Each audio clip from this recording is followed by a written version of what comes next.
था 257 जो मरदी जोद दुही दो जायदी कम्मोदयेण सो सव्वो जम्हा तू मारी दो दे दुहा विदो चेदीण हु मिच्छा जोण मरणीण य दुहिदो सोविय कम्मोदयेण चेव खलु तम्हाण मारी दो जो दुहा विदो चेदीण हु मिच्छा। ये है 257 258 में गाथा। आओ, जो पुरुष पर से पर का मरण जीवन दुख सुख सब मानते हैं और देखते हैं, ऐसे सोचते हैं, बराबर, ऐसे पुरुष ही अपने अहंकार रस से कर्म करने के लिए इच्छुक हो जाते हैं। अगर आपको मालूम पड़े कि मैं किसी को मरण दे सकती हूँ तो आप किसी को मारने के लिए तत्पर हो जाओगे। अगर आपको ये पता चले कि मैं किसी को 2-5 करोड़ रुपया देकर सुखी कर सकती हूँ तो आप अपने बच्चों को सुखी करने के लिए तत्पर हो जाओगे। लेकिन जब आपको पता हो निश्चय से मैं किसी को सुखी नहीं कर सकती, मैं किसी को दुखी नहीं कर सकती, तो आप सबको अपने अपने कर्म के अधीन छोड़ दोगे। बराबर बराबर। तो जब आप खुद करने जा रहे हो तो ये मैंने किया, मैं कर सकता हूँ, इसी में अहंकार भाव आ गया। और अहंकार रस से जो मैं कर्म करूँगी, हाँ, मैं किसी को, अगर मैं मेरे बच्चों को 2 करोड़ रुपया दे दूँ तो वो सुखी हो सकता है, और मैंने उनको 2 करोड़ रुपया दे दिया और मैंने ये सोच लिया कि देखो ये मैंने पैसे दिए इसलिए सुखी हुआ। बराबर। तो ये हुआ अहंकार, यही है मिथ्यात्व। अहंकार रूपी रस से जो कर्म करने से, सुख देने से, मारने से, या बचाने की बात, या सुखी दुखी करने की बात, इच्छा वांछा जो करते हैं, मैंने उनको पैसा दिया, अब मेरी वांछा ये रहेगी अब ये सुखी होना ही चाहिए, तो ये नियम से मिथ्या दृष्टि, और यही चीज हमारी आत्मा का घात करने वाला है। बराबर। क्योंकि ये मोहनीय है, बच्चों के प्रति मोह है, मोह के कारण मैंने ये कर्म किया, उनको सुख देने की, सुविधा देने की कोशिश की, और इसी मोहनीय कर्म के कारण मेरे ऊपर बंध गए कि ये मेरे करने से हुआ है, मेरा बच्चा सुखी हो। ये राग और मोहनीय कर्म का कारण बना। बराबर। तो ये आत्मा के ऊपर कुठाराघात, क्योंकि मैंने गलत चीज को अपना समझकर, अपना अहंकार, मैंने किया ऐसा कर्ता भाव, सब कुछ उसमें जोड़ दिया। ठीक है। तो जो ऐसे ही पर को सुख देना, दुख देना, मारना, तकलीफ देना, इसका जो अभिप्राय करेंगे, इसकी जो वांछा करेंगे, वो मिथ्या दृष्टि है, और अपने ही स्वरूप से वो च्युत होकर, रागी द्वेषी मोही होकर अपना ही घात करते हैं। बराबर। इसीलिए उसको हिंसक कहा। आओ, मरतो अने जे दुखी थतो सौ कर्म ना उदय बने, तेथी हण्यो मैं दुखी कर्या तुझ मतसु नहीं मिथ्या करे। वड़ी नव मरे नव दुखी बने, ते कर्म ना उदय करे। मैं नव हण्यो नव दुखी कर्यो तुझ मतसु नहीं मिथ्या करे। मैंने सुखी किया नहीं और मैंने दुखी नहीं किया, दोनों। मैंने किसी को दुख नहीं दिया या मैंने किसी को भी सुखी नहीं किया। કોઈ કોઈનું માર્યું મરતું નથી, કોઈ કોઈનું જીવાડ્યું જીવતું નથી, કોઈ કોઈનું સુખી દુખી કર્યું સુખી દુખી થતું નથી, અને આ બધું જ મેં કર્યું, આ સર્વ મિથ્યાત્વ છે।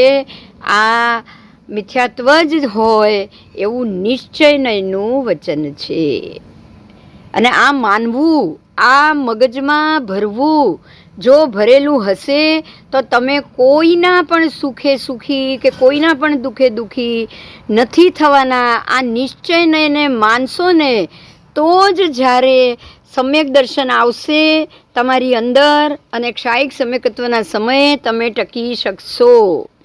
यही मान्यता लेकर प्रसन्नचंद्र राजर्षि उसी भव में मोक्ष गए कि मैं मेरे बच्चे को क्या बचाऊंगा, मैं किसी को नहीं बचा सकता। मेरा बच्चा, मेरा बेटा अपने अपने कर्म के अधीन है, अगर उसको बचना होगा तो वो स्वयं ही अपने कर्म से बच जाएगा। मेरे बचाने से उसका आयुष्य कर्म नहीं बच पाएगा। ये बात हमको मान लेनी चाहिए। मेरे सुखी पैसे दे देने से या सुखी कर देने से वो सुखी नहीं होगा। बराबर। तो ये हमारे इस भव में, आने वाले भव में, हर भव में ये काम आएगा। यही सम्यक दर्शन है, और यही आपको, ये आपके आत्मा को तो बचाएगी, उसके भी आत्मा को बचाएगी। दूसरे सम्यक दर्शनी खुद को तो बचाता है, अपने बच्चों, अपने परिवार सबको बचाता है, क्योंकि वो ऐसा राग नहीं करेगा ना तो उसके बच्चे भी ये राग से विपरीत हो जाएंगे, वो भी ऐसा नहीं सीखेंगे। ठीक है, आओ 259। ऐसा दूजा मदी दे दुखी दसू ही दे करेमी सत्तेती, ऐसा दे मूढ़मही सुहा सुहम बंद दे कम्मम। આમ બુદ્ધિ જે તુજ દુખિત તેમ સુખી કરું છું જીવને, તે મૂઢમતી તારી અરે શુभ शुभ बांधे कर्म ने। ऐसी ही बुद्धि कि मेरे दुखी करने से ही ये इसको दुख जरूर मिलेगा या इसको सुख देने से ये सुखी जरूर होगा, ये मोह स्वरूप बुद्धि ही शुभ और अशुभ कर्म, मेरे भी शुभाशुभ कर्म बांधेगी, अन्य के भी कर्म के बांधने में आप निमित्त हो जाओगे। बराबर। तो देखो कर्म बंध कैसे हो रहा है, मात्र अध्यवसान से ही हो रहा है। હવે અધ્યવસાયને બંધના કારણ તરીકે બરાબર નક્કી થઈ ગયું, ઠરાવી દો, રાઈટ? અધ્યવસાન જ કારણ છે બંધનું, બાકી કશું જ નહીં. અધ્યવસાન, ઈચ્છા, બધું આવી ગયું એમાં. 260મી ગાથા 260-61। दुखी दसु हिदे सत्ते करेमी जम एवं मज्जवसीदम ते तम पाव बंधगम वा पुणस्य बंधगम होदी। मारी मी जीवावेमी य सत्ते जम एवं मज्जवसीदम ते तम पाव बंधगम वा पुणस्य व बंधगम होदी। बराबर। करतो तू अध्यवसान दुखित सुखी करू छू जीवने, તે પાપનું બંધક અગર તો પુણ્યનું બંધક બને.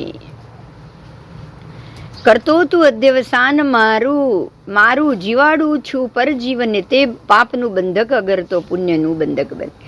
ऐसा अध्यवसान कि मैं किसी को मारूं तो वो आप पाप के बंधक बनोगे, और मैं किसी को जीवाड़ू, मैं इसको बचाऊं, मैं इसका देख रेख करूं, मैं इसको ध्यान दूं, मैं इसको पैसा दूं, तो आप जो भी कर रहे हो सब में आप कर्म के भागीदार। कर्म का बंध तो हो रहा है, भागीदार भी हो रहे हैं, सब कुछ हो रहा है। यही अज्ञान है, यही अज्ञान है। बराबर। यही कर्म बंध का कारण है। मिथ्या दृष्टि को जो ऐसा अज्ञान से जन्मता राग और अध्यवसान है, वही कर्म बंध का कारण है। अज्जवसीदेण बंधो सत्ते मारेऊ वा मा व मारेऊ, ऐसो बंध समासो जीवाणम निश्चयणस।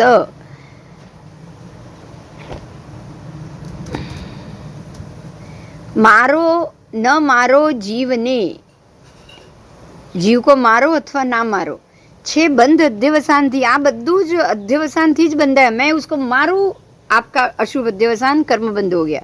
मैं उसको नहीं मारूंगा, इसको बचाऊं, मैं उसको जाने दूं, मैं उसको कुछ ना करूं, मैं उसको न मारो, वो भी अध्यवसान, वो शुभ अध्यवसान। बराबर। अथवा ना मारो वो भी कर्म बंध। इसको मारो बोलो तो भी कर्म बंध, ना मारो तो भी कर्म बंध। देखो ध्यान से समझाओ, समझो इस बात को। भगवान जब भी ध्यानस्थ होते थे, गौशाला 2 गाय को छोड़कर गया, गाय कहाँ गई है वो भी जवाब भगवान नहीं दे रहे। बांध के जा, ठीक है मैं देख रहा हूं, वो भी जवाब भगवान नहीं दे रहे। गाय कहाँ चली गई वो भी जवाब भगवान ना दे रहे, क्योंकि वो भी अध्यवसान है। ठीक है, हाँ तू रख के जा, मैं बांध के जा, मैं बैठा हूं, वो भी अध्यवसान। कहाँ गई, इधर गई, वो भी अध्यवसान। मात्र मौन ही कर्म बंध से मुक्ति, आप समझ लीजिए। निश्चय से आपको मौन ही रहना है। ठीक है। अगर आप मारोगे तो भी अध्यवसान बंद, नहीं मारोगे उसको तो भी अध्यवसान बंद। आपको कुछ नहीं करना है, आपको कुछ नहीं करना है, आपको बचाना नहीं तो भी अध्यवसान। उसके प्रति राग ले रहे हो आप, हाँ करुणा रखो जरूर, कुछ नहीं करो, वात्सल्य भाव है, कुछ मत करो, अपने आप उसको जाने दो, जो क्रिया जो हो रहा है उसको करने दो। बराबर। मारो नहीं, ना मारो नहीं, आप कर्म बंद मत करो। अगर कोई मार रहा है तो उसको जरूर बचाओ, क्योंकि वात्सल्य भाव तो होना चाहिए। समझ में आ रहा है? थाओ या ना थाओ, पर जीवों के लिए अगर उसको मारो तो नहीं, कर्मबंध नहीं करना है मार के, ना मारो, कुछ भी ऐसे बोल के भी मुझे कर्मबंध नहीं करना है, लेकिन जीव हिंसा से बचाना ये वात्सल्य भाव है, ये तो चाहिए ही चाहिए। ये नहीं है तो आप सम्यक दृष्टि ही नहीं हो। कुछ नहीं बोल रहे हो अलग बात, लेकिन जीव हिंसा नहीं चलेगी। देखो परमात्मा को ही हम देखेंगे, गौशाले को जवाब नहीं दे रहे, गोवाड़ को बांधने के लिए भी जवाब नहीं दे रहे, कहाँ चले गए उसका भी जवाब नहीं दे रहे, लेकिन चंड कौशिक नो बचाने जरूर पहुंच गए, उसको प्रतिबोध करने जरूर पहुंच गए कि अगर ये प्रतिबुद्ध हो गया तो कितने जीवों की हिंसा बच जाएगी। ध्यान दीजिए, वात्सल्य भाव तो चाहिए ही चाहिए। अगर आपकी दृष्टि के सामने जीव हिंसा हो रही है तो उसको जरूर बचाओ। बराबर? बहुत समझने की बात है। जीव हिंसा नहीं चलेगी, जीव हिंसा रोको। आपके अवग्रह में कोई भी जीव को हिंसा, मरण या पीड़ा भाव नहीं होना चाहिए। आपके रहते हुए तो बिल्कुल नहीं, आपके रहते हुए बिल्कुल नहीं। बराबर? गाथा 263। एव मलिये अदत्ते अबंभचेरे परिगहे चेव किरदि अज्झवसाणं जम तेण दुबज्जदे पावम तह वीय सच्चे दत्ते बंभे अपरिगही गह तणे चेव किरदि अज्झवसाणं जम तेण दुबज्जदे पुण्यम। आओ, पर जीवों को अपने कर्म के उदय की विचित्रता के वश में प्राणों का उच्छेद या वियोग कदाचित थाओ कदाचित ना थाओ, या फिर मैं उसकी हिंसा कर रहा हूँ, ऐसे अहंकार रस से भरे हुए हिंसा के अध्यवसान, और ये सारे निश्चय से बंध का कारण है। कोई ये व्यक्ति को मर जाना चाहिए नहीं, इस व्यक्ति को जिंदा रहना चाहिए, ये भी अध्यवसान। इसको नहीं मरना चाहिए, ये भी अध्यवसान। आपको क्या पता है उसके मामले में? आप बोल रहे हो कि भाई इसको नहीं मरना चाहिए। न्याय है, न्यायाधीश है, उसको नहीं मरना चाहिए, जज है, उसको नहीं मरना चाहिए क्योंकि वो शुभ कार्य कर रहा है। अरे वो शुभ कार्य कर रहा है, वो अच्छा जीव है, अच्छी व्यक्ति है, पर वो जितने जितने लोगों को सजा देगा बाद में, वो सब तो लोगों को तो परेशानी और सजा, और बाकी दूसरों को तो वो मारने का सोचेगा ही सोचेगा। बराबर?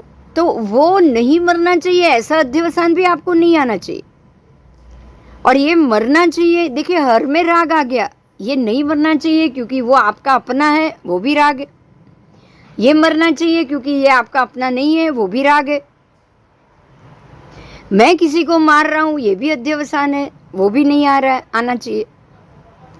मैं किसी को बचा रहा हूं, ये भी अध्यवसान है, वो भी नहीं आना चाहिए। राग है इसीलिए बचा रहे हो आप।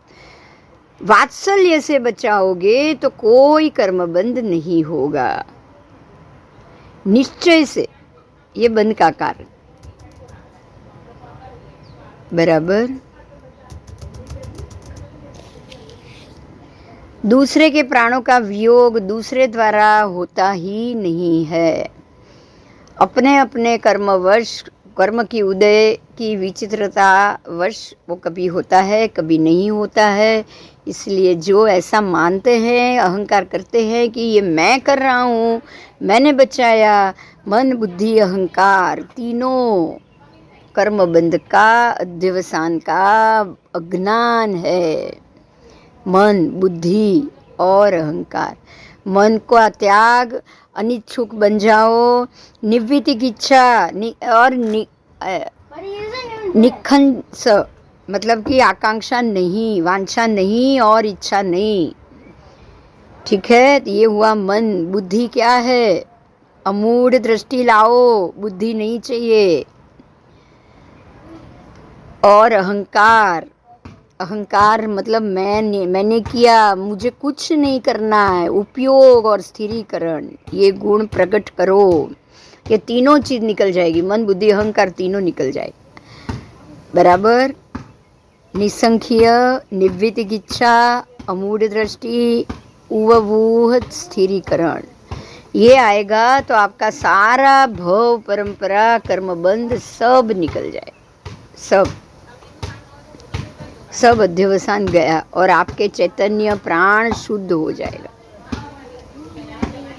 यही निश्चय नहीं है, यही निश्चय नहीं का मत है और हमको यही करना है, हमको यही करना है। एम अलिक माही अदत्तमा अब्रह्मने પરિગ્રહ વિશે જે થાય અધ્યાવસાન તેથી પાપ બંધન થાય છે। એ રીત સત્ય દત્તમાં વળી બ્રહ્મને અપરિગ્રહે જે થાય અધ્યવસાન તેથી પુણ્ય બંધન થાય છે। आओ, पुण्य बंध कैसे हो रहा है, पाप बंध कैसे हो रहा है। जिस प्रकार असत्य में, अदत्त में, अब्रह्मचर्य में, अपरिग्रह में अध्यवसान किया जाए, अब्रह्म में अध्यवसान किया जाए, परिग्रह में अध्यवसान किया जाए, मुझे ये चाहिए, अदत्त यानी कि चोरी करके लेने में, असत्य यानी झूठ बोलने में, ये सारे हमारे अशुभ कर्म के रास्ते हैं। बराबर। अव्रत है असत्य बोलना, फिर चोरी करना, फिर अब्रह्म का सेवन करना और परिग्रह करना, ये उसमें जितना ध्यान रहता है, ध्यान उपयोग उसी में करना आता है और उसी में राग द्वेष भी होते हैं। उससे पाप का बंध हो रहा है, उसी से पाप का बंध हो रहा है। और उससे ही, जैसे उससे भी उल्टा, जैसे सत्य का आग्रह रखो, दत्त यानी दान करो। देखो, चोरी की जगह दान करो, चोरी यानी किसी का धन लो, दत्त यानी धन दो, तो वो तो चाहिए ही चाहिए, दान है। दानशील तब भाव, चारों आ गए। सत्य यानी कि सत्य बोलो, सत्य वचनी बनो। दत्त यानी सत्यवचनी बोलने में कितने जीवों का घाण निकल जाता है, सच बोलने में भी।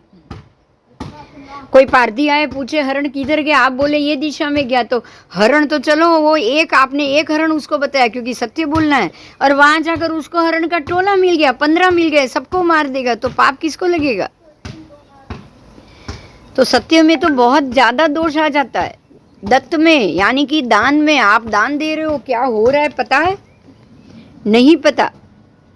ब्रह्मचर्य में, ब्रह्मचर्य का आग्रह और अपरिग्रह, कुछ नहीं परिग्रह करना, परिग्रह का छोड़ देना है, ये सारा भी अध्यवसन करना है आए तो उससे पुण्य का बंध होगा। ध्यान से समझिएगा, ये सब करेंगे तो पुण्य का बंध होगा, ये नहीं करेंगे, उल्टा करेंगे तो पाप का बंध होगा। सब में बंध है, पुण्य से भी, अध्यवसान से ही बंध है, बिना अध्यवसान कोई बंध नहीं है।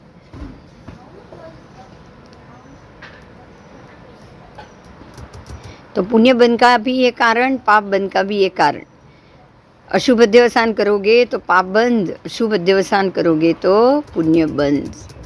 बंध कारण है, दोनों का कारण कर्म बंध ही होता है। 2-3 मिनट का इंटरवल, थोड़ा मैं ये मोबाइल खाली कर देती हूँ। गाथा 265। वत्थुम पडुच्च जंपुण अज्जवसाणम तु होदी जीवाणम नय वत्थु दो दु बंधो अज्जवसाणेण बंधोत्थि। बाह्य वस्तु भी दूसरे बंध का कारण हो रही है, ऐसा नहीं सोचना है, ऐसी शंका नहीं करनी। क्या कोई किसी और के अध्यवसाय आपको कर्मबंध कराएगा? नहीं, वो बाह्य वस्तु है। और कोई वस्तु अध्यवसान, समझ लो कि ये बॉटल है क्या, ये मुझे अध्यवसान कराएगा ना, ये मेरी है, ये मैं किसी और को नहीं दूं, ये कोई ले नहीं सकता, ये अध्यवसान, ये मेरा राग है, वो बंध का कारण। बॉटल बंध का कारण नहीं, वस्तु बंध का कारण नहीं। ठीक है। अध्यवसान बाह्य वस्तु का बंध का कारण नहीं होता है, बाह्य वस्तु बंध का कारण नहीं, अध्यवसान ही कर्म बंध का कारण। जे थाय अध्यवसान जीव ने वस्तु आश्रित ते बने। अगर मुझे इस बॉटल का पानी का अध्यवसान है, मुझे पानी का राग है, मुझे ठंडे पानी का राग है, तो मैं उसके आश्रित बन जाऊंगी। मुझे बाकी का पानी या सादा पानी कुछ जमेगा नहीं, क्योंकि मैं उसके आश्रित हो गई हूँ, मैं उसकी डिपेंडिंग हो गई हूँ, मैं उसकी गुलाम बन गई हूँ। मुझे चाय चाहिए, चाय के बगैर मेरा दिमाग नहीं चलेगा, मेरा दिमाग चलेगा ही नहीं, क्योंकि मैं उसके आश्रित हो जाऊंगी। ठीक है, अब आप समझिएगा कि चाय से ही मेरा दिमाग चलता है, यही तो गलत फहमी है।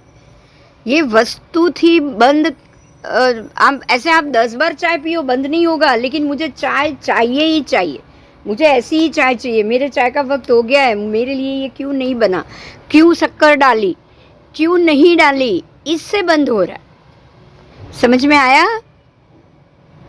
मुझे चाय चाहिए, उसकी तीव्रता नहीं मिलेगी तो मैं सारा घर ऊपर नीचे कर दूं, वो तीव्रता से बंद हो रहा है। आप 10 बार चाय पियो बंद नहीं हो रहा है, चुपचाप पी लो, किसी को बोले बगैर, किसी को डांटे बगैर पी लो, तो बंद नहीं होगा।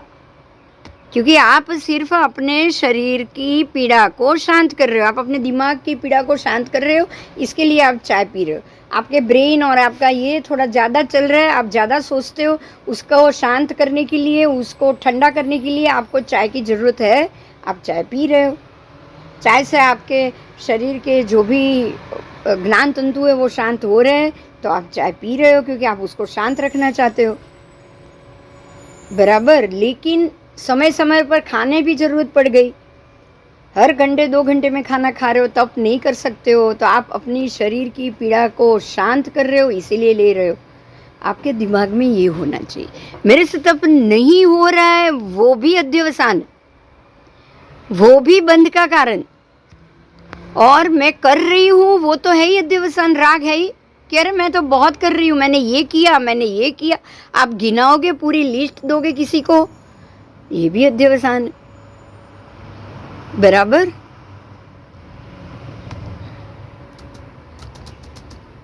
तो कहाँ कहाँ हम फंसते हैं ना, हमको आज यही देखना है। व्यभिचार की बात, व्यभिचार की बात, बाह्य वस्तु विना निराश्रय रूप कोई अध्यवसान नहीं उपजाता। आप उसके आश्रित हो जाओगे, बाहर की वस्तु का, पुद्गल का, शरीर का आप आश्रित हो जाओगे, तब वो अध्यवसान उपजाएगा। आश्रित हो गए वही तो अध्यवसान, अध्यवसान है इसलिए आश्रित हो रहे हो, बराबर। इसी कारण से तो बाह्य वस्तुओं का त्याग किया जाता है, पर त्याग करो, उसका अध्यवसान करके त्याग मत करो। त्याग कर दिया है लेकिन तीव्रता से उसकी याद आ रही है, नहीं चलेगा।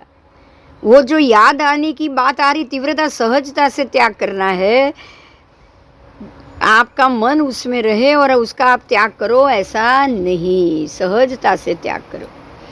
कारण होने पर भी किसी स्थल पर कार्य दिखाई दे और किसी स्थल पर कार्य ना दिखाई दे, कारण होने पर भी, कारण तो है लेकिन आप, कारण है और आप वो काम कर रहे हो, कारण नहीं है और आप वो काम कर रहे हो, नहीं है फिर भी वो कर रहे हो, तो उसको कहेंगे व्यभिचार।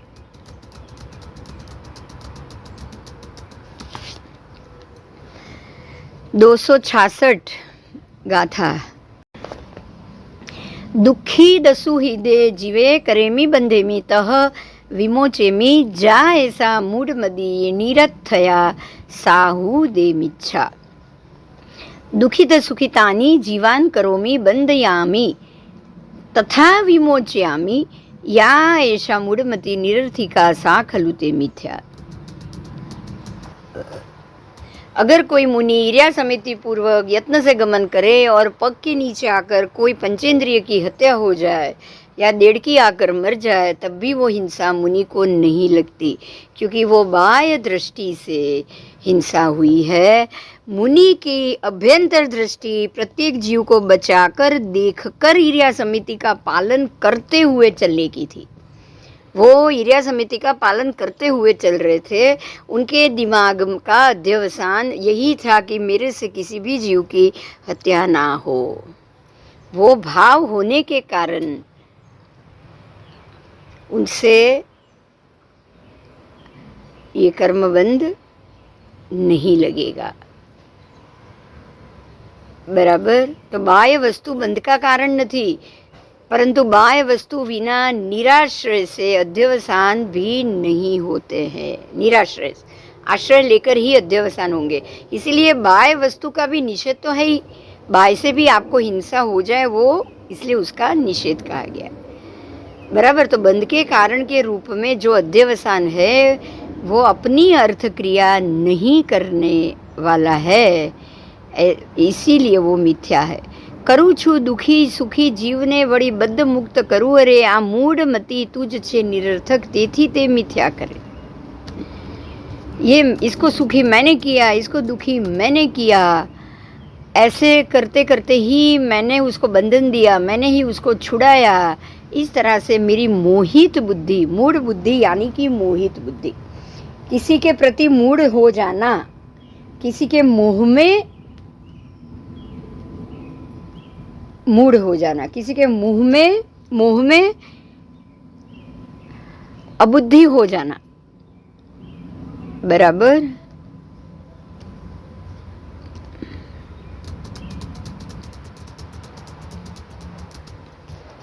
अध्यवसाण निमित्तम जीवा बज्झन्ति कम्मणा जदी ही मुच्चन्ति मोक्षमग्गे ठिदायता किम करेसी तुमम.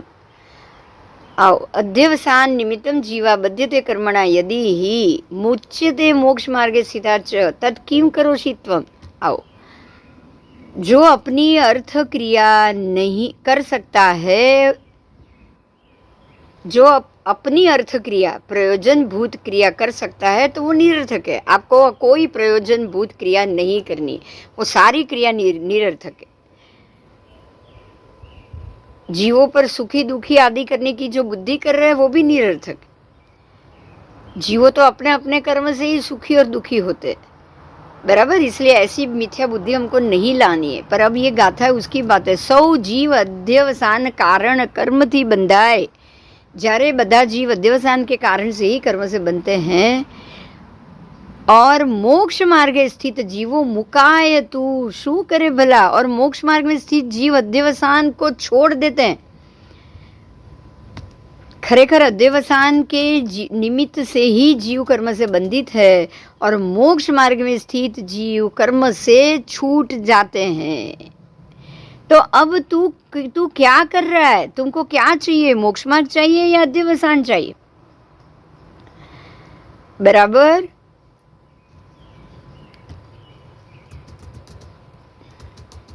मैंने ये किया, मैंने ही अपने आप को बांधा, मैंने इसको बांधा, मैंने इसको छुड़ाया, ये सारे अध्यवसान अपनी अर्थ क्रिया के द्वारा हो रहा है, अपनी खुद की अर्थ क्रिया द्वारा. बराबर. जीव का उपयोग सद्भाव है, फिर भी वो सराग वितराग परिणाम के अभाव से वो बंधित नहीं हो रहा है. बराबर. वितराग, राग चला गया, आपका राग निकल गया, तो अब आप बंधित नहीं हो रहे हो, आप अपने सराग में हो. सराग वितराग दोनों का छूट गया है. आप सराग में भी नहीं हो, स उपयोग में हो. बराबर. सिद्धात्मा कहाँ है? सराग में है या स उपयोग में है? सिद्धात्मा सिद्ध गति में स्व उपयोग में है.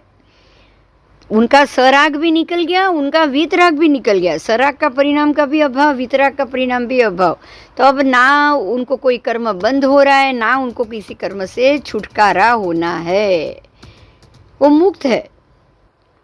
268. सव्वे करे दी जीवो अजवसाणे तिरियणे रही देव मणुए य सव्वे पुण्यम पावम चरणीय व्यहीम. देखो अब आपको यहाँ तिर्यंश और देव की स्थिति को समझाया है कि किस प्रकार से ये स्थिति होती है. आओ.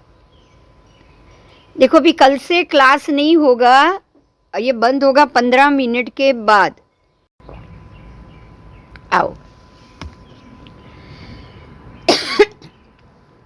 सव्वे करेदी जीवो अज्जवसाणेन तिरयणे रही देव मणुवे य सव्वे पुण्यम पावन च नेय विहिम. अपने सराग वीतराग परिणाम के सद्भाव से उस अध्यवसाय का अभाव होने पर भी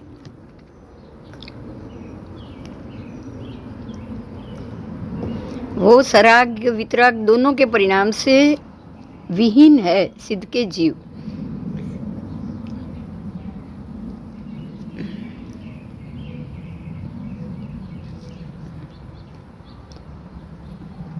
જે હેતુ કંઈ પણ ન કરે તે અકિંચિત કર કહેવાય. આ બાંધવા છોડવાનું અધ્યવસાન પણ પરમાં કંઈ કરતું નથી. બાંધો કે છોડો એ પણ પરમાં કશું કરતું નથી. તમે બાંધો તો પણ નહીં ને છોડો છો તો પણ નહીં. આવો, કારણ કે અધ્યવસાન ન હોય તો જીવ પોતાના સરાગ વિતરાગ પરિણામથી બંધ મોક્ષને પામે. અધ્યવસાન જ નથી તો તમે તમારી અંદર सराग का परिणाम भी नहीं है, वितराग का परिणाम भी नहीं है, तो आपका मोक्ष तो निश्चित है, आप मोक्ष को तुरंत प्राप्त कर लोगे. तो इस तरह अध्यवसान पर में अकिंचित कर होने से स्व अर्थ क्रिया करने वाला नहीं है. इसीलिए अध्यवसान, जब वो स्व अर्थ क्रिया करने वाला ही नहीं है तो फिर ये मिथ्या है. बराबर. इसलिए अध्यवसान चाहिए ही नहीं, शुभ भी नहीं अशुभ भी नहीं. आओ, આ આત્મા મિથ્યા અભિપ્રાયથી ભૂલીને ચતુર્ગતિ સંસારમાં જેટલી અવસ્થા, જેટલા પદાર્થો, જેટલા પણ સર્વરૂપને પ્રાપ્ત થયો છે એ બધા જ રૂપને પોતાનું માની બેઠો. એ માની બેઠો એટલે પોતાના શુદ્ધ સ્વરૂપને એ ભૂલી ગયો. હવે અમને સમજાય છે પંચેન્દ્રિય સંજ્ઞી આવ્યા પછી કે સર્વજ્ઞ શું છે, સર્વદર્શન શું છે, મિથ્યાત્વ શું છે, ચારિત્ર દર્શન જ્ઞાન શું છે, હવે સમજાય. સમ્યક દર્શન હવે સમજાય છે.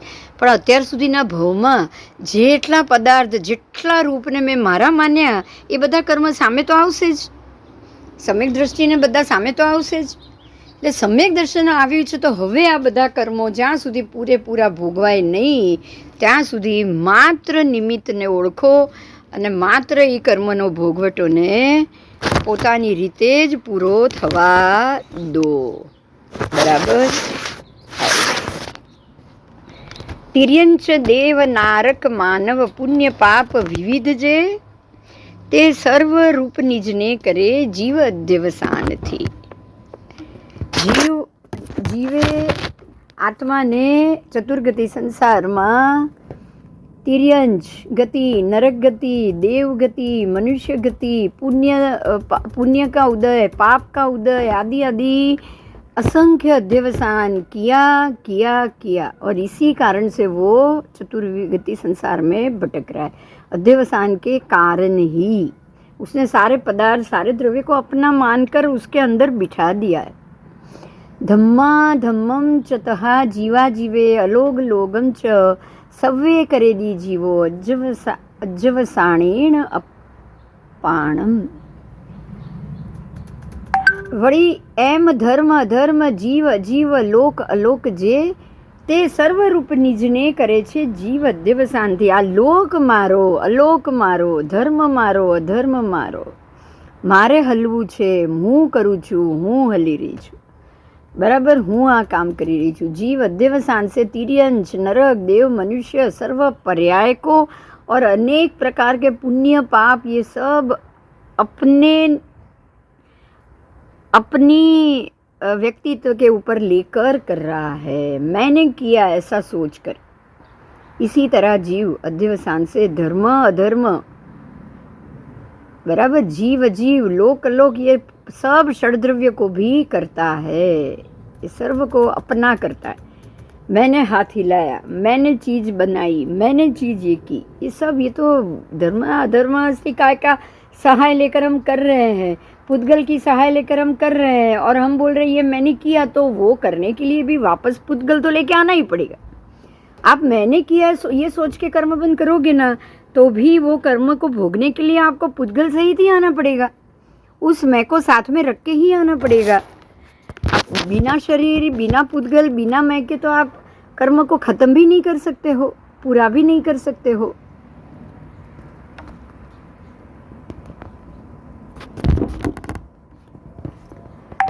बराबर. उदय में आते हुए मनुष्य के अध्यवसान अगर करोगे तो आप मनुष्य मनुष्य बनोगे तो आप मनुष्य का अध्यवसान करोगे।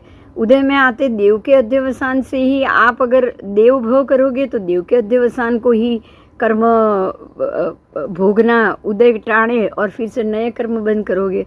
उदय में आते सुख के आदि पुण्य के अध्यवसान करोगे तो आप पुण्य का बंद करोगे।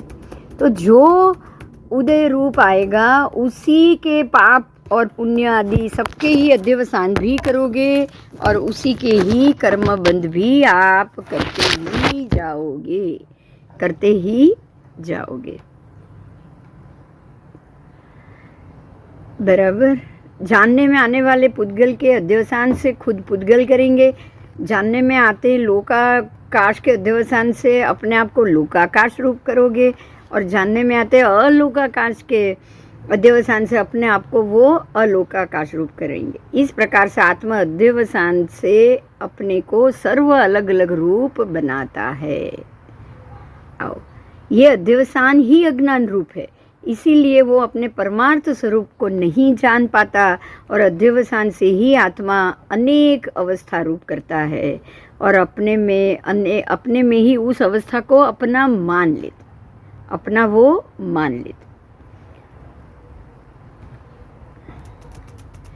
विश्व थी समग्र द्रव्य से भिन्न आत्मद्रव्य है। बराबर। आत्मद्रव्य क्या है? आत्मद्रव्य सर्व से भिन्न है, संपूर्ण विश्व के सर्व द्रव्य से वो भिन्न। फिर भी आत्मा उस अन्य द्रव्यों के प्रभाव से अपनी ही बुद्धि से, अपने ही इच्छा शक्ति, मन शक्ति, प्राण शक्ति और अपने ही मनोयोग वचन योग का योग, यही इच्छा शक्ति है और प्राण शक्ति, यही मन वचन का योग के प्रभाव से अपने आप को विश्व रूप करता है। सर्व पदार्थों को अपने आप अपना अनुरूप अपने आप को वो बना देता है और उससे ही उसको अध्यवसान खड़े होते हैं। और मोह ही मूल है, अध्यवसान का मूल मोह, संसार का मूल मोह मूढ़ता है। ठीक है। आओ, जिसको अध्यवसान नहीं है, नहीं लेपता, वो जो खुद नहीं लेपता वो मुनि है, वो सम्यकदर्शी।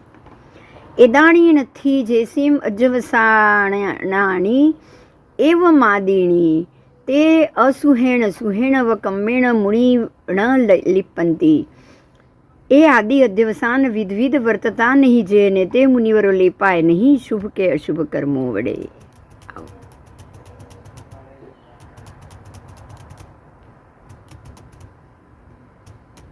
वो मुनि अपने आप को कभी नहीं लेपते। बुद्धि ववसाओ वीय अध्यवसाणम मदीय विणाणम एकट्ठमेव सवम चित्तम भावो य परिणामो। 271वीं गाथा ये। बुद्धि मति व्यवसाय अध्यवसान। देखो, बुद्धि मति અને વ્યવસાય આવી ગયું આજ મન બુદ્ધિ અને અહંકાર। बुद्धि मति और व्यवसाय। बुद्धि मति यानी मन और व्यवसाय यानी अहंकार, मैंने किया, मैं कर रहा हूँ, कर्म कर रहा हूँ, वो कर्म करना। अध्यवसान वળી विज्ञान ने परिणाम चित्त ने भाव शब्दों सर्व एकार्थ છે, બધું એક જ। बुद्धि अध्यवसान, मति अध्यवसान, व्यवसाय कोई भी कर्म करनु, मन योग वचन योग का योग अध्यवसान, विज्ञान એટલે કે વિશિષ્ટ જ્ઞાન એ બી અધ્યવસાન। કોઈ વિશિષ્ટ જ્ઞાન નહીં જોઈએ, મૂળમતી જોઈએ, મૂળમતી। પરિણામ અધ્યવસાન, ચિત્ત ને ભાવ આ ત્રણે શુભ। પરિણામ, ચિત્ત અને ભાવ આ પણ ત્રણે અધ્યવસાન। ચિત્ત પણ અધ્યવસાન, ભાવ પણ અધ્યવસાન, સર્વ અધ્યવસાન। બરાબર। બધાના નામ જુદા છે, અર્થ એક જ છે। આ બધું જ અધ્યવસાન છે। કશું જ ચાલે નહીં, કશું જ ગ્રહણ કરવા યોગ્ય નથી। અધ્યવસાન ત્યાજવા યોગ્ય છે। એટલે એમ સમજાય છે કે વ્યવહારનો ત્યાગ કરાવ્યો છે અને નિશ્ચયનું ગ્રહણ કરાવ્યું છે। આ સમજાય છે, આ બહુ જરૂરી છે। વ્યવહારનો ત્યાગ અને નિશ્ચયનું ગ્રહણ જરૂર જરૂર જરૂર। વ્યવહારમાં ક્યારેય રહેવાનું નથી। વ્યવહાર ચાલશે જ નહીં, નિશ્ચય જ જોઈશે। આવો બુદ્ધિ આદિના જે 8 નામ 8 ભેદ કયા છે એ બધા જ ચેતન આત્માના જ પરિણામ, બધા જ આત્માના પરિણામો, એ પણ ચૈતન્યના પરિણામો. 8 જે છે એ ચેતન આત્માના પરિણામ છે, એ 8 ગુણ રૂપ છે. અને બુદ્ધિના જે 8 પરિણામ છે એ બધા જ સંસારની વૃદ્ધિ રૂપ છે, બધા જ સંસારની વૃદ્ધિ કરાવવા. બરાબર. ચૈતન્યના જે 8 નામ છે એ 8 ગુણ છે, એને બુદ્ધિ સાથે કંઈ જ લેવા દેવા નથી, કોઈ ભાવ નથી કે એની અંદર બુદ્ધિ છે. ચૈતન્યના 8 ગુણમાં કોઈ મતિ નથી, કોઈ બુદ્ધિ જ નથી. ઠીક છે.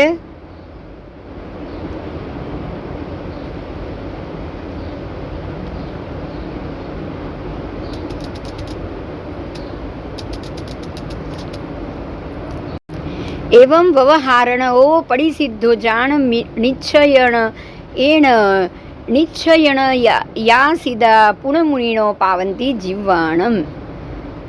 આવો આ છે વ્યવહાર. નય એ રીત જાણ નિષિદ્ધ નિશ્ચયને થકી. નિષિદ્ધ નિશ્ચયને જુદો છે, નિશ્ચયને જુદો છે, અને વ્યવહારને એની એ રીત નિષિદ્ધ છે. નિશ્ચયને વ્યવહારને એને નિષિદ્ધ કરી દીધો છે. બરાબર. નિશ્ચયને આત્મા છે, વ્યવહારને એ બુદ્ધિ છે, અને પ્રત્યેક પ્રકારના અધ્યવસાન છે, સંસાર છે, સંસારમાં જીવવાની રીત એ વ્યવહાર છે. અને નિશ્ચય એ વ્યવહારનો નિષેધ કરી દીધો છે. બરાબર. આપણે વ્યવહારનો નિષેધ કરવાનો છે, એનો ઉપયોગ નહીં, એનો ઉપયોગ નહીં. जिनेश्वर देव ने अन्य पदार्थों में आत्मबुद्धि रूप अध्यवसान को छोड़ दिया है. अन्य पदार्थों में आत्मबुद्धि रूप कोई अध्यवसान नहीं होना चाहिए. पराश्रित व्यवहार को ही उन्होंने छोड़ दिया. पराश्रित व्यवहार, जो पराश्रित है वो सारा व्यवहार है, व्यवहार को उन्होंने छोड़ दिया. शुद्ध ज्ञान स्वरूप अपने आत्मा में ही उपयोग रहो, स्थिरीकरण रखो. उन्होंने ऐसे शुद्ध निश्चय नय का ही ग्रहण किया है. शुद्ध निश्चय आत्मा व्यवहार संसार और शुद्ध निश्चय आत्मा में ही निश्चय रूप में अपनी ही आत्मा में उपयोग स्थिरीकरण करना है. स्थिरता रखो, ऐसा कहा है. બરાબર. તો હવે સત્પુરુષો નિશ્ચયને નિષ્કંપપણે અંગીકાર કરી સ્વરૂપમાં કેમ નથી ઠરતા? ठरવું જ જોઈએ. सत्पुरुषों को निश्चय को ही निष्कंप रूप में, स्थिर रूप में निश्चय को ही अंगीकार करो और अपने ही स्वरूप के उपयोग में स्थिरीकरण करो. आओ व्यवहार नए રીત જાણ, નિષિદ્ધ નિશ્ચય નય થકી. વ્યવહાર નય છોડ, નિશ્ચય નય कर. बस तू निश्चय नहीं कर.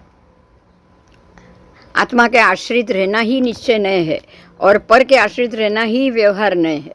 तो समस्त रूप से पर को आश्रय अध्यवसान बंध का कारण होने से उसका सर्वथा निषेध किया है. बराबर. तो निश्चय नय के द्वारा व्यवहार नय का निषेध किया गया है. बहुत महत्व की लाइन है ये. 273 गाथा. वद समीदी गुत्तियो शीलतवम जिणवरेहिम पन्नतम कुवंतो वी अभवो अज्ञानी मिथ्या दिट्ठी दू. अब यहाँ अभव्य जीव, अज्ञानी जीव और मिथ्या दृष्टि की बात समझेंगे उसको.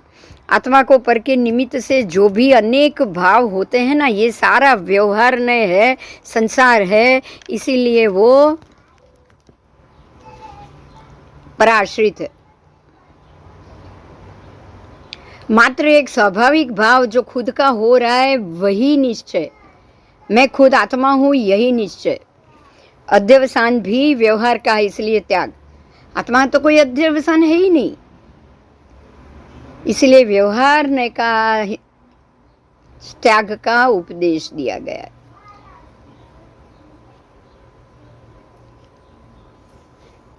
उसका कारण है जो निश्चय के आश्रय में प्रवर्तित है उनके ही कर्म छूटते हैं, ये ध्यान देना. निश्चय के आश्रय में जो रहेगा, जो स्व आत्मा के अंदर रहेगा, उसी के उपयोग में रहेगा, अध्यवसान से विरहित रहेगा, अध्यवसान का जो त्याग कर देगा वो ही कर्म से छूटेगा। बराबर। और जो व्यवहार में रहेगा, अध्यवसान में रहेगा, राग आदि में रहेगा, सर्व मोह मन बुद्धि अहंकार में रहेगा, उसके आश्रय से ही प्रवर्तित होगा, वो कभी भी कर्म से नहीं छूटेगा। आओ अब अभव्य जीव की बात। अभव्य जीव भी व्यवहार नय का कैसे आश्रय करता है? यहाँ अभवी जीव की बात है। अभवी जीव व्यवहार का आश्रय ही करता है, वो कभी भी निश्चय का करता ही नहीं। व्रत समिति गुप्त यह शील तपो जिनवरे प्रज्ञप्तम कुर्वन्नप्यभव अभव्य ज्ञानी अज्ञानी मिथ्या दृष्टि। अभव्य अज्ञानी और मिथ्या दृष्टि ये तीनों जिनवर ने कहे हुए व्रत समिति गुप्ती तप शील को कभी भी मानता, वो करने के बावजूद, जिनवर ने कहे हुए व्रत समिति गुप्ती और तपशील को करने के बावजूद, जिनवरे कहेलो व्रत समिति गुप्ती वड़ी तपशील ने करवा छतांय अभवी जीव अज्ञानी और मिथ्या दृष्टि है। देखो, अभव्य जीव जिनवर ने कहे व्रत को भी मानता है, समिति को भी मानता है, गुप्ती को भी मानता है, तपशील को भी करता है, दीक्षा भी लेता है, अष्ट प्रवचन माता का पालन भी करता है, लेकिन फिर भी वो अज्ञानी अभवी है, अज्ञानी है, मिथ्या दृष्टि क्यों है? क्यों है? समझो, अभवी जीव ऐसा क्यों है? जिनवरों के बताए हुए व्रत समिति गुप्ती आदि करने के बावजूद अभवी जीव मोक्षम असद हंतम अभवीय सत्तो दू जो अधीज पाठोण करिदी गुणम असद हंतस्य नाणम तू मोक्षम श्रद्धानो अभव्य तत्वस्तु यो अधीत पाठो न करोति गुणमस्र दध्यानस्य ज्ञानम तू।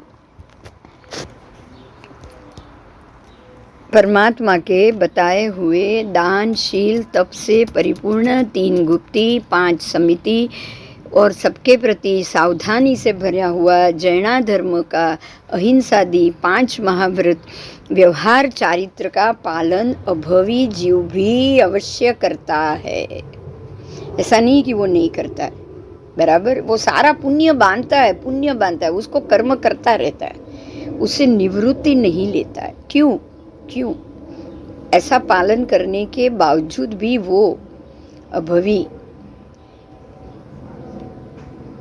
करते हुए भी वो अज्ञानी है, निश्चारित्र है, मिथ्या दृष्टि है। क्यों? क्योंकि निश्चय चारित्र नहीं, उसके अंदर जो निश्चय चारित्र होना चाहिए वो नहीं है, और निश्चय चारित्र ना होने के कारण वो ज्ञान और श्रद्धा से शून्य है।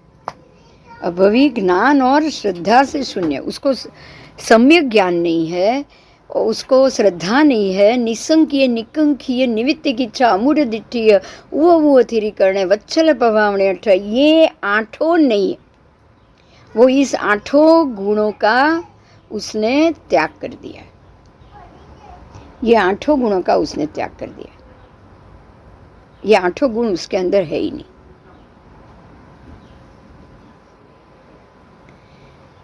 बराबर। 11 अंग तक का ज्ञान ले रहा है। 11 अंग 10.5 पूर्व तक, 9.5 पूर्व तक, 11 अंग और 9.5 पूर्व तक का उसको ज्ञान, लेकिन फिर भी वो अज्ञानी, फिर भी वो अज्ञानी। कैसे? मुक्ति तणी श्रद्धा रहित अभव्य जीव शास्त्रो भणे पण ज्ञाननी श्रद्धा रहित ने पठने नहीं गुण करे। उसको ज्ञान की श्रद्धा ही नहीं है, सम्यक ज्ञान क्या है नहीं पता, निश्चय नहीं क्या है वो मानता ही नहीं, आत्मा की श्रद्धा नहीं। ज्ञान की श्रद्धा रहित यानी आत्मा की श्रद्धा रहित, आत्मा के सद्भाव की श्रद्धा से रहित, वो सम्यक दर्शन, इसी कारण से वो सम्यक दर्शन से रहित, वो राग द्वेष से रहित नहीं है, वो अध्यवसान से भरा हुआ पड़ा है। मैंने किया, मैं कर रहा हूँ, मैं ये कर रहा हूँ, आत्मा कर रहा है ऐसा नहीं, मैं निमित्त हूँ वो ये मानता नहीं। बराबर। इसीलिए वो श्रद्धा रहित है, और ये कारण से उसको ये गुण का उघाड़ कभी भी नहीं होता। बराबर। मोक्ष ने नहीं श्रद्ध तो एવો અભવ્ય જીવ છે, તે શાસ્ત્ર તો ભણે છે પરંતુ જ્ઞાનને શ્રદ્ધતો નથી. બરાબર. હા ને, મોક્ષને શ્રદ્ધતો જ નથી. અભવી જીવ શાસ્ત્ર તો બધા જ ભણે છે, પરંતુ મોક્ષ છે એવું એ માનતો નથી, એના પર એને શ્રદ્ધા જ નથી. તેથી જે શાસ્ત્ર પઠન છે ને એ એના ગુણનો ઉઘાડ કરતું નથી. प्रथम तो मोक्ष ने अभव्य जीव शुद्ध ज्ञानमय आत्मा के ज्ञान से जानता नहीं है, शून्य, इसलिए वो उसकी श्रद्धा ही नहीं करता। और वो ज्ञान को श्रद्धेगा नहीं, और आचरण आदि आप बुद्धि का उपयोग करोगे और ये मैंने किया, मैंने पढ़ा, बुद्धि तो आपको मिल जाएगी, प्राप्त हो जाएगी। परंतु जो भिन्न वस्तुभूत ज्ञानमय आत्मा का ज्ञान जो पुद्गल से भिन्न है उसको वो कभी करेगा ही नहीं। वो शास्त्र के पढ़ने का जो गुण है, ऐसा शुद्धात्म ज्ञान, भिन्न वस्तुभूत ज्ञान, वस्तु अलग है, आत्मा अलग है, पुद्गल अलग है, ये अलग है, ये उसके ऊपर उसकी श्रद्धा नहीं। और ये श्रद्धा नहीं होने के कारण उसने जो जो शास्त्र पढ़े हैं वो शास्त्र उसका ज्ञान का गुण का उघाड़ कभी नहीं कर सकता। यही कारण है कि शास्त्र भणतर पढ़ने के बावजूद भी वो शुद्धात्म का ज्ञान नहीं कर सकता। बराबर। वो गुण का जो ढका हुआ है उसको वो नहीं उघाड़ कर सकता। और ये ज्ञान के ऊपर का आत्मज्ञान की श्रद्धा के अभाव कर देने के कारण, आत्मज्ञान, आत्मा है ऐसी श्रद्धा और आत्मा है ऐसा ज्ञान, दोनों का उसको अभाव हो जाने के कारण वो अज्ञानी ही रहता है। बराबर। आओ,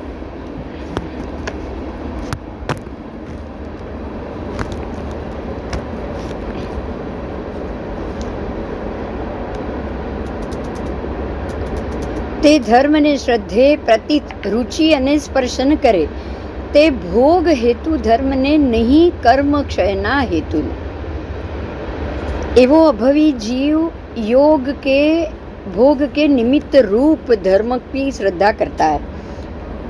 उसको मोक्ष चाहिए नहीं, पर उसको देवगति जरूर चाहिए, पुण्य चाहिए, समसरण की रिद्धि देखेगा, देवों की रिद्धि सिद्धि देखेगा, और ये सोचेगा कि अगर मैं ये दीक्षा इनकी तरह ही साधु बन जाऊंगा तो ये देव जैसे परमात्मा के आगे आकर खड़े हुए ऐसे मेरे लिए भी देव आकर काम करेंगे, तो ये मात्र मैं भी ऐसे रूप में आऊं, मैं ये करूंगा तो ये रूप में आऊंगा, ये सोच के वो पुण्य कर रहा है, ये सोच के वो दीक्षा ले भी रहा है और दीक्षा का पालन कर रहा है। बाकी मूल भाव में उसको कोई भी मोक्ष के लिए या कर्म नहीं करना है ऐसी कोई इच्छा उसके अंदर होती ही नहीं है। और इस इच्छा का अभाव होने के कारण वो भोग के हेतु धर्म करता है, कर्मक्षय के हेतु से वो धर्म नहीं करता। बराबर। उसको कर्मक्षय करना है ऐसा वो मानता ही नहीं। मात्र कर्म बांधने के लिए, पुण्य कर्म बांधने के लिए ही वो दीक्षा भी लेगा और परमात्मा के आसपास परमात्मा की तरह ही रहने और देवों के द्वारा सेवित होने की इच्छा से वो दीक्षा लेता है और संपूर्ण रूप से अष्ट प्रवचन माता का वो पालन भी करता है, वो अहिंसा का पालन भी करता है। अभव्य जीव नित्य कर्म फल चेतना रूप है, नित्य कर्म फल चाहिए, उसको पुण्य चाहिए, उसको देवत्व चाहिए, उसको सुख चाहिए, उसको वैभव चाहिए, रिद्धि चाहिए, उसको ये सब चाहिए जो अभवी है उसको। बराबर। पर कर्म क्षय नहीं चाहिए। वो उसके लिए भेद विज्ञान उसको आता ही नहीं है, उसको कर्म का और भेद का जो विज्ञान है वो उसको पता ही नहीं।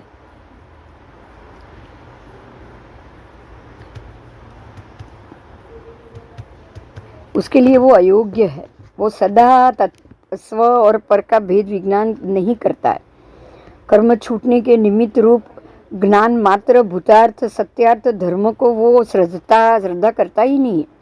भोग के निमित्त रूप शुभ कर्म मात्र अभूतार्थ धर्म की ही वो श्रद्धा करता है।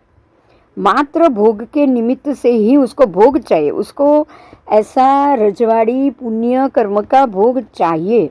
इसलिए शुभ कर्म बंध के आशय से ही अध्यवसान, शुभ अध्यवसान के कारण ही वो धर्म का पालन करता है, बराबर भोग मात्र को प्राप्त करता है। इसलिए वो कदापि कर्म से छूटता नहीं है। भूतार्थ धर्म के श्रद्धा का अभाव, ये होने से उसको सत्य धर्म की श्रद्धा भी नहीं हो रही, बराबर। ये सब पुद्गल है, क्षण मात्र है, उसको वो भी नहीं पता। पुद्गल क्षण मात्र है, उसको ये भी नहीं पता। ये पता हो तो उसको आत्मधर्म का समझ भी आए, पर उसको जब यही नहीं पता तो आत्मधर्म की समझ आने की तो संभावना ही नहीं है। जब भूतार्थ धर्म ही नहीं है तो आत्मधर्म की संभावना कहाँ से आएगी। जब आप कर्म को या संसार को ही अशुभ नहीं मान रहे हो तो आत्मधर्म को अशुभ या अशुभ कैसे मानोगे, बताओ। आप ऐसा मान ही नहीं सकते हो। इस तरह वो अभवी जीव श्रद्धा भोग के निमित्त रूप प्रतीति, रुचि, श्रद्धा नहीं करते हुए, आत्मा पर श्रद्धा नहीं करते हुए पुण्य कर्म बांधता रहता है। नव और ग्रव्य तक के भोग मात्र को भी वो प्राप्त करता है, लेकिन कदापि कर्म से छूटता नहीं, बराबर। इस तरह भूतार्थ कर्म धर्म के श्रद्धा का भी अभाव और आत्मधर्म के श्रद्धा का भी उसको अभाव, दोनों नहीं है। पुद्गल धर्म का भी उसको अभाव है, संसार का भी अभाव है, और आत्मद्रव्य का भी उसको श्रद्धा का अभाव है। उसको दोनों का अभाव, एक का भी अगर भाव आ जाए तो दूसरा समझ में आ जाएगा, बराबर। इस तरह निश्चय नय के द्वारा व्यवहार नय को निषेध योग्य ही है, क्योंकि अभवीय जीव मात्र व्यवहार नय का ही आदर लेता है। अभव्य जीव को भेद ज्ञान करने की होने की योग्यता नहीं, इसीलिए वो कर्म फल चेतना को जानता है परंतु ज्ञान चेतना को नहीं जानता। उसको पता है ये मैं कर्म करूंगा तो मुझे ये फल जरूर मिलेगा, इसीलिए शुद्ध आत्मिक धर्म का की उसको श्रद्धा ही नहीं होती और कर्म से बचने की उसको इच्छा ही नहीं होती। वो शुभ कर्म को ही धर्म समझता है। वो ये समझता है कि शुभ कर्म करूंगी तो वही मेरा धर्म है, धर्म मुझे करना ही है और शुभ कर्म तो मुझे करना ही चाहिए। शुभ कर्म करूंगी तो ही पुण्य बंध होगा, तो ही अच्छा भाव मिलेगा। वो ये सोच के कभी भी कर्म से छूटता नहीं है। ऐसा समझ के ही वो धर्म श्रद्धा करता है, उसी पर कर्म को ही श्रद्धा करके कर्म करूँगा, अच्छा कर्म करूँगा तो ही अच्छा फल मिलेगा, ये सोच के ही वो श्रद्धा करता है। और इसी कारण वो फल उसको ग्रव्य तक का भोग दे देता है, परंतु कर्म का क्षय नहीं होता है। इस तरह सत्यार्थ धर्म की श्रद्धा नहीं होने के कारण उसको श्रद्धा कहीं नहीं जाती, व्यवहार नय को ही वो आश्रित रहता है। इसीलिए अभव्य जीव को ज्ञान श्रद्धान कभी नहीं होगा, वो निश्चय में कभी जा ही नहीं सकता, निश्चय नय पर वो कभी श्रद्धा कर ही नहीं सकता।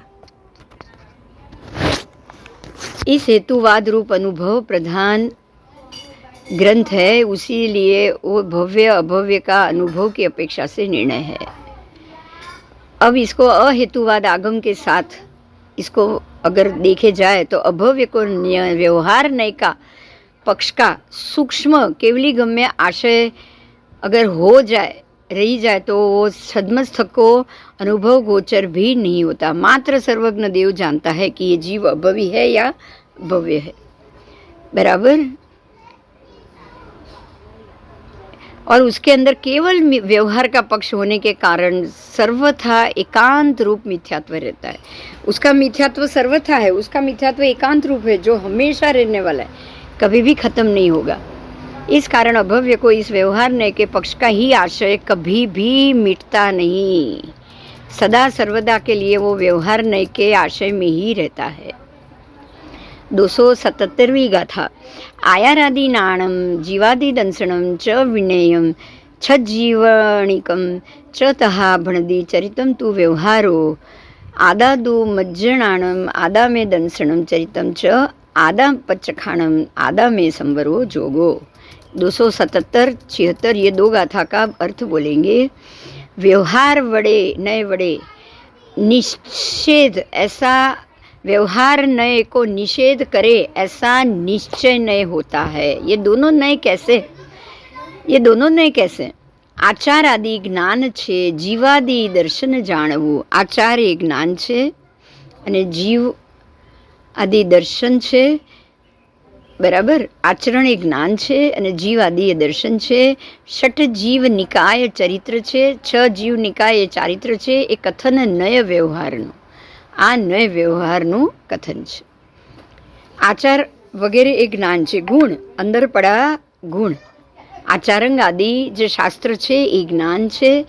જીવ આદि જીવ અજીવ ષડ દ્રવ્ય એ દર્શન છે। षटजीव निकाय ए चारित्र છે। 6 काय ए चारित्र છે। षटजीव निकाय यानी संसारी 14 जीव आ गए, उसमें एकेंद्र बीन्द्र तीन्द्र चौरेंद्र पंचेंद्र और त्रस्काय, ये सारे षट जीव निकाय हैं। ये चारित्र है क्योंकि उनका पालन करना है, उनकी हिंसा से विरहित होना है, उनको उनसे दूर रहना, उन जीवों को जयना करना है, उनको जीवन दान की प्रभावना करनी, ये चारित्र है, ये ही चारित्र है। और ये 3 देखने वाला आपने जीवादि जीव जीव पुण्य पाप को का दर्शन कर, अरे जीवादि जीव जीवास्तिकाय धर्मास्तिकाय अधर्मास्तिकाय आदि षट काय का षट अस्तिकाय का आपने जान लिया, वो आपने सम्यक दर्शन पा लिया। फिर आचार आदि ज्ञान, आपने आचारांग आदि सारे अंग उपांग का ज्ञान लिया, उससे आपको ये समझ में आया कि संसार अलग है, आत्मा अलग है, तो आपने आत्मा का ज्ञान पा लिया। और उसी के कारण, ये ज्ञान के कारण ही ये जो चल रहा है ना आगम का ज्ञान, उसी के कारण ही हम लोग भेद ज्ञान कर पाए, तो ये ज्ञान हुआ। और षट जीव जो भी संसारी जीव है वो चारित्र, उससे आप उससे भी बचो, उसको भी बचाओ, और उस योनि में आप ना जाओ, ऐसी आपकी क्रिया। मोहनीय का अंत वो चारित्र है, चारित्र मोहनीय का अंत, चारित्र का पालन यानी मोहनीय का अंत, ये हुआ चारित्र। तो ये हुआ आपका ज्ञान दर्शन चारित्र। और ये निश्चय से आपका हो गया निश्चय नहीं, बराबर। निश्चय नहीं का आप ये करो तो आपका आत्मा का मोक्ष हो जाएगा, ये हुआ निश्चय नहीं। पर मेरा ही आत्मा, मैं आत्मा हूँ, ये शरीर बिंदु है। मुझे आत्म निश्चय ज्ञान છે, मुझे आत्म दर्शन चारित्र છે, मुझे आत्म प्रत्याख्यान ने मुझे आत्म संवर योग છે। मतलब मैं ही आत्मा, मैं ही दर्शन ज्ञान, मेरी बुद्धि ही मेरा ज्ञान, मैं जो देख रहा हूँ इंद्रिय जनित वो ही मेरा दर्शन, और मैं जो कार्य कर रहा हूँ, सुख भोग रहा हूँ, कर्म कर रहा हूँ, कर्म पुण्य कमा रहा हूँ, वो ही मेरा चारित्र, और मेरा ही आत्मा प्रत्याख्यान, मेरा ही आत्मा संवर योग, सब मैं ही हूँ, ये व्यवहार नय है। तो अभवी ये सोचता है ये सारा कर्म मैं कर रहा हूँ, मैंने पुण्य किया, मैंने इसको बचाया, मैंने उसको बचाया, मैंने इसका अच्छा किया, ये सब मैंने किया, ये सारा व्यवहार, बराबर। तो व्यवहार ने क्या कह रहा है? आचारंग आदि शास्त्र એ જ્ઞાન છે, જીવ આદि તત્વ એ દર્શન છે, અને 6 જીવ નિકાય તે ચારિત્ર છે, એમ વ્યવહાર કહે છે, बराबर। ये सारा व्यवहार, आचार व्यवहार ने बताया कि ये शास्त्र है, पर ये शास्त्र है, ये मैं नहीं हूँ, मैंने इसका ज्ञान लिया। अगर मेरे अंदर का ज्ञान ये शास्त्र है ना, शास्त्र का जो गुण है उससे जो वेद ज्ञान किया वो कर पाए, उसका आधार वो ज्ञान। निश्चय से मेरा आत्मा ही मेरा ज्ञान, मेरा आत्मा ही मेरा दर्शन और चारित्र, मेरे 8 गुण ही मेरा चारित्र, उसका उघाड़ करना ही मेरा चारित्र, और मेरा आत्मा ही मेरा प्रत्याख्यान, मेरा आत्मा ही मेरे संवर और योग और समाधि और ध्यान, ये है निश्चय। बराबर, क्योंकि यह इससे कोई कर्म बंध का कारण नहीं। ठीक है, तो कर्म तो करना है, ज्ञान तो लेना है, पर वो गुण लेते लेते हमें अपने आत्मा का उघाड़ करते करते उस गुण को भी छोड़ते जाना है। सम्यक दर्शन आ जाने के बाद उस गुण को छोड़ते जाना है। आओ,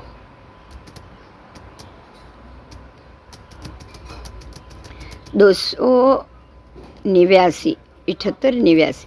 जह फल्लीह मणिशुद्धोण स्वयं परिणमदी रागमादिहिं रंगीजदी अण्णैहि दूसोरतादिहि दव्यैहि। आचारंग आदि शब्द श्रुत का जानना, जीवादि नव पदार्थ की श्रद्धा करना, 6 काय जीवों की रक्षा करना, ये सर्व होने के बावजूद अभव्य को दर्शन ज्ञान चारित्र नहीं होता है।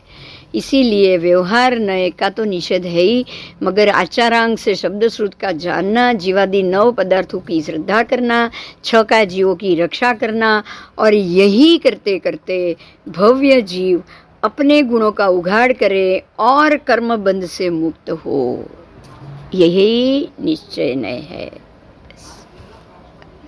आओ, જેમ સ્ફટિક મણિ છે શુદ્ધ રક્ત રૂપે સ્વયં નહીં પરિણમે, પણ अन्य જે रक्तादि द्रव्यों ते वड़े रातो बने।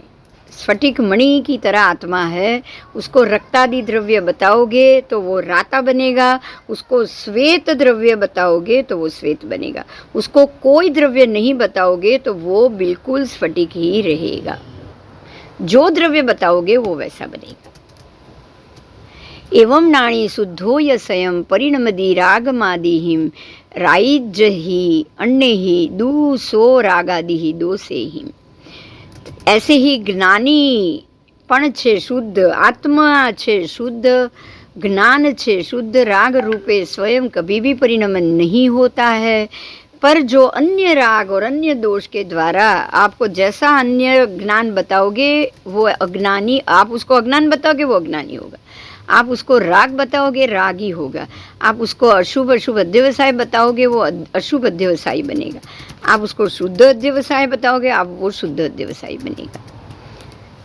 बराबर। अब आपको क्या करना है, स्फटिक मणि को कुछ नहीं बताना है, तो वो अपने ही स्फटिक के रूप के अंदर वो स्वयं उसी को वो देखता रहेगा, उसी के उपयोग में आएगा।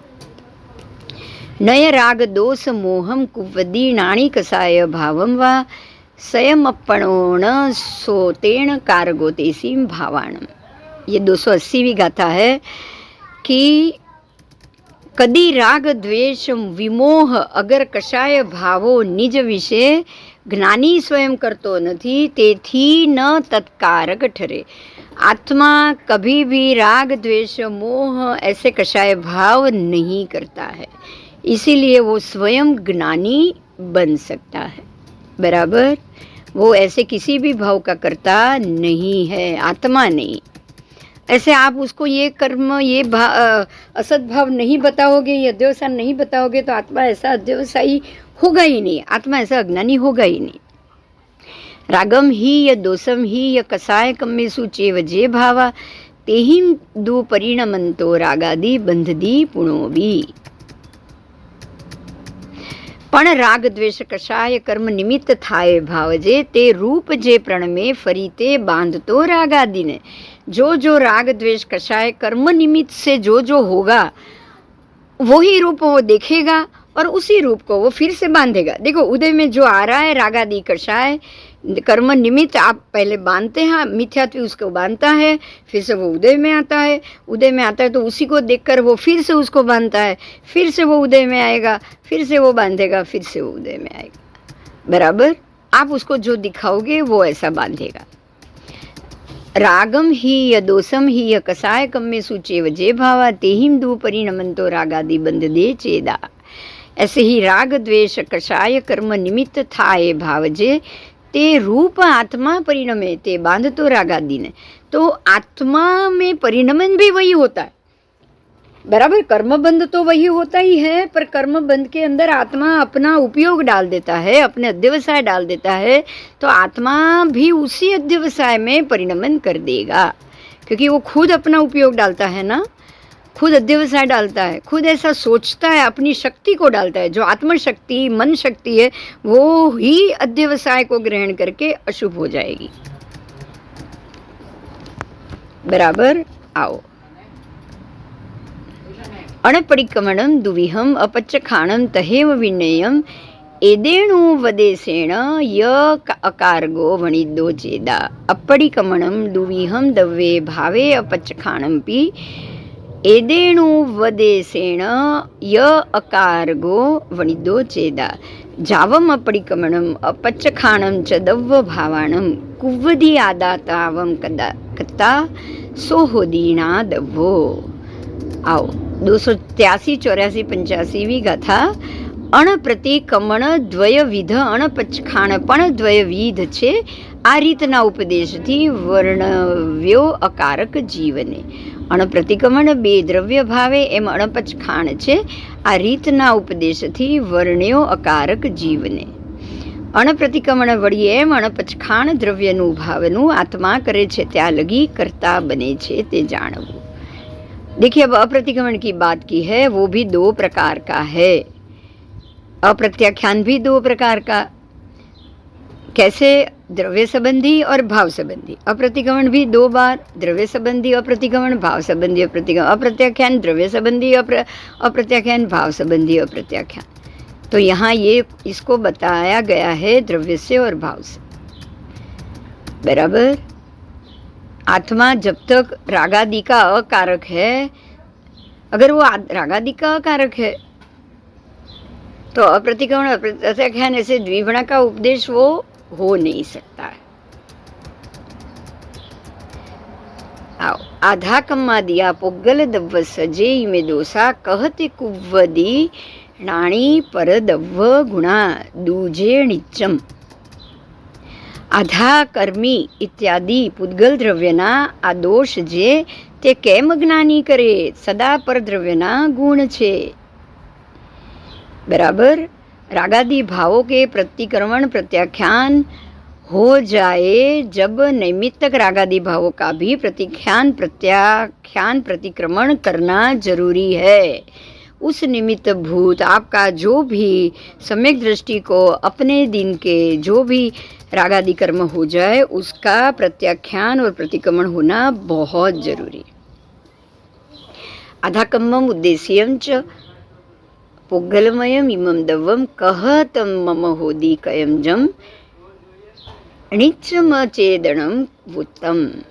उद्देशी તેમજ અધકર્મી પૌદ્ગલિક આ દ્રવ્ય જે તે કેમ મુજકૃત હોય નિત્ય અજીવ ભાખ્યું જેહને.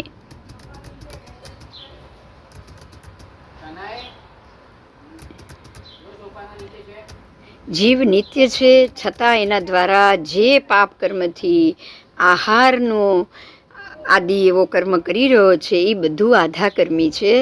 આહારને પણ આધાકર્મ કયો. આહાર ગ્રહણ કરવામાં નિમિત્તમાં જે બનાવવામાં આવે છે એ પણ आधाकर्मी છે, अधः कर्म છે. अधः कर्म यानी कि ये कर्म भी शुभ नहीं है. जीव को ये करना पड़ता है, शरीर को टिकाने के लिए आधार लेना पड़ता है. इसलिए उसका प्रत्याख्यान और उसका प्रतिक्रमण बहुत जरूरी है, बहुत जरूरी. आपको अपने उपयोग को उसमें डाल के वो प्रतिक्रमण करके वो क्रिया जो किया है उस कर्मबंध का प्रायश्चित करना ही चाहिए. ठीक है. जैसे जब ज्ञान प्रकट होता है तब रागादिक नहीं रहता है. और जो भी आप कर्म या कार्य या भोजन आदि जो भी अधकर्म करते हो उसका बंध भी आपका अध्यवसाय कृत नहीं हुआ है.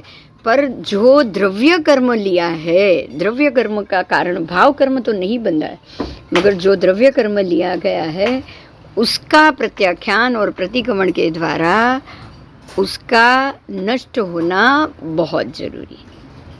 बराबर. इसीलिए जिसको संजवलन कषाय कहा गया है, सुबह जो भी पूरे दिन के दैनिक आपका जो भी अधकर्म हुआ है उसका प्रतिक्रमण दिन के प्रतिक्रमण में शाम के वक्त हो जाना चाहिए और रात में जो अधकर्म हुआ है उसका प्रतिक्रमण सुबह के वक्त में हो जाना चाहिए. तो इस तरह जो भी अल्प कर्म बंध हुआ उसका सम्यक दृष्टि इस प्रकार से बंध का कर्म बंध का